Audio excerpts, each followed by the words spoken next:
vamos falar sobre engasgo e reflexo de gag. Nós estamos gravando uma aula para o meu curso Bebê com Milão hoje, mas eu pedi para o Dr. Eduardo para a gente gravar uma aula aqui para o YouTube também, uma aula um pouquinho mais curta do que a gente acabou de gravar, onde a gente vai falar sobre o reflexo de gag e sobre o engasgo.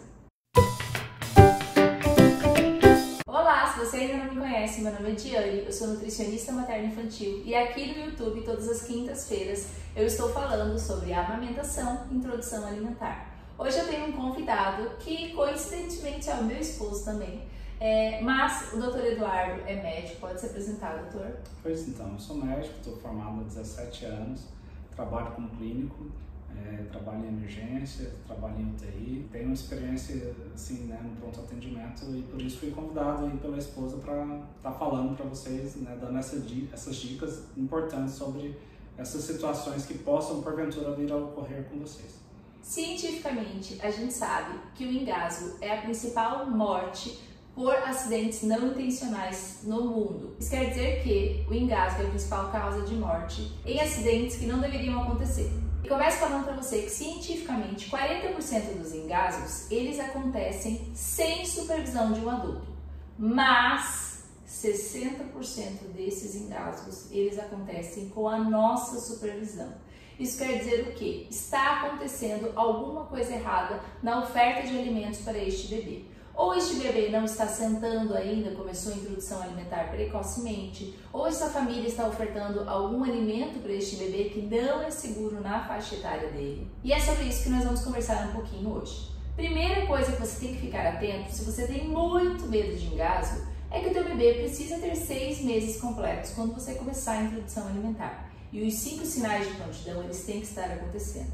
Dentre os 5 sinais de prontidão, pensando na prevenção de engasgo, o mais importante deles é a criança estar sentando sozinha. Se isso já está acontecendo, se você já começou a introdução alimentar e o bebê já está pronto, você já está um pouco mais segura em relação à prevenção do engasgo. Outra coisa que você tem que tomar cuidado é em relação à oferta dos alimentos. Tanto faz se você está no método PLW, onde o bebê se alimenta sozinho, ou se você está no método tradicional. O que tem que acontecer é que este alimento que você está oferecendo, ele tem que estar num corte seguro e se for no método tradicional, ele tem que estar amassado, mais ainda em pedaços. Esses alimentos, eles têm que ser macios e que obriguem o bebê a fazer a mastigação. Ele mastigando, ele faz o processo corretamente da mastigação e da deglutição. Isso vai prevenir o engasgo também, né? Ele é obrigado a fazer a movimentação da boca adequadamente. Outra coisa que você tem que ficar atento é que sempre que você for oferecer o alimento para este bebê, ele tem que estar sentado, ele tem que estar atento. Não dá para oferecer alimento para a criança correndo de um lado para o outro, ou dentro do carro, que você não está observando este bebê fazendo a mastigação, engolindo. O bebê não pode estar sonolento, não pode estar mamando e comendo ao mesmo tempo. Não dá, ele tem que estar ereto, prestando atenção no alimento e com você supervisionando, sempre estar atenta e estar no ambiente dele enquanto ele estiver se alimentando. Obviamente que o ideal é que você faça a refeição com ele, né? Então sente com ele, faça a refeição inteira sentada com ele. Mas agora o Dr. Eduardo vai explicar para você qual que é a diferença do reflexo de gag e do engasgo. Então, é bem comum, né? O reflexo de gag, na verdade, é um reflexo fisiológico do bebê. Na fase de aprendizado, da deglutição, né, da introdução alimentar, esse reflexo é muito comum. Só que é um reflexo que acontece de uma forma natural, que não traz prejuízo nenhum ao bebê e se resolve sozinho, né? O bebê cospe geralmente o alimento. O engasgo, o bebê tosse, tem tosse. Você vê que ele está engasgando, ele começa a ficar irritado, agitado no primeiro momento.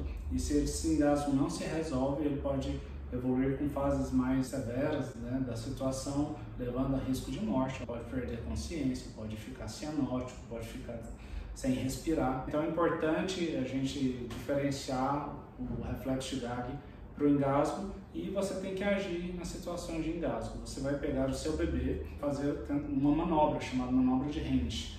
Você já pode ter visto em outros canais, enfim, outras vezes, essa manobra em adultos ela é diferente. No bebê você vai apoiá-lo sobre o seu antebraço, vai posicioná-lo com a cabeça para baixo, tá? E vai dar uns tapinhas pontuais aqui entre os ombros, 5 tapinhas, tá? Não com muita força, nem com força de menos, tá? Então, até resolver. Se não resolveu, pode repetir. O bom da questão do engasgo, quando ele acontece, na maioria das vezes é mais comum por líquidos e alimentos semipastosos, somente a posição de você colocar o bebê para baixo, né? Bom, tem que a cabecinha para baixo, tá certo? Geralmente já resolve, tá? Então é colocar e aguardar, não precisa ficar agitando o bebê, tá? É colocar e aguardar ele de cabecinha para baixo, pode dar uns tapinhas nas costas, pode repetir. Então isso que é a vantagem, né? Quando acontece por líquidos e semipastosos é mais fácil de se resolver, só a posição geralmente resolve. Quando por sólido, tem que fazer a posição, você pode fazer na mão, na palma da mão, né? Como você se sentir mais seguro, com a cabeça para baixo assim, ou você pode apoiá-lo também na tua perna, né? Coloca uma mãozinha aqui no peito e outra aqui nas costas e da mesma forma, tá certo? A consistência que é mais fácil para acontecer esse engasgo é a consistência líquida e a líquida pastosa. Isso quer dizer o quê? A água é um alimento que é fácil de engasgo, leite materno, fórmula, sopa batida, liquidificada, ou sucos, ou frutas batidas. Essas consistências são as mais fáceis de engasgo. E assim, importante, eu também deixei de frisar, né, quando você identificou o engasgo, está procedendo à manobra de Heimlich, se for sólido, que é uma situação mais severa, você pode tentar deixar, né, você colocou o bebê e ele não resolveu, você pode colocar ele deitadinho e tentar identificar o sólido e pescar com a mão, né, fazer a pinça e pescar o alimento. Não conseguiu pescar o alimento, você volta a fazer as manobras. E outra coisa importantíssima, gente, é que enquanto você está, né, socorrendo o bebê, fazendo as manobras, você tem que ter chamado alguém e pedir dessa pessoa para que entre em contato com socorro, pedido de socorro, né? 192, tá certo? O SAMU, seja o bombeiro, porque talvez isso não resolva, né? E tem que estar vindo alguém, né, para socorrer e, enfim, encaminhar essa criança imediatamente ao pronto-socorro, tá bom?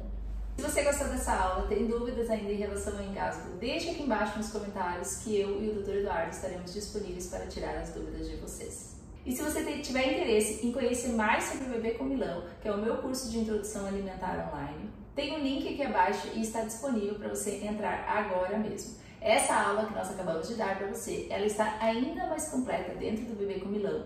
E ainda nesta aula, eu estou mostrando para você o que é o reflexo de Gag, né? Eu gravei os vídeos dos meus filhos tendo reflexo de Gag, para ficar bem claro o que é o reflexo de Gag e o que é o engasgo.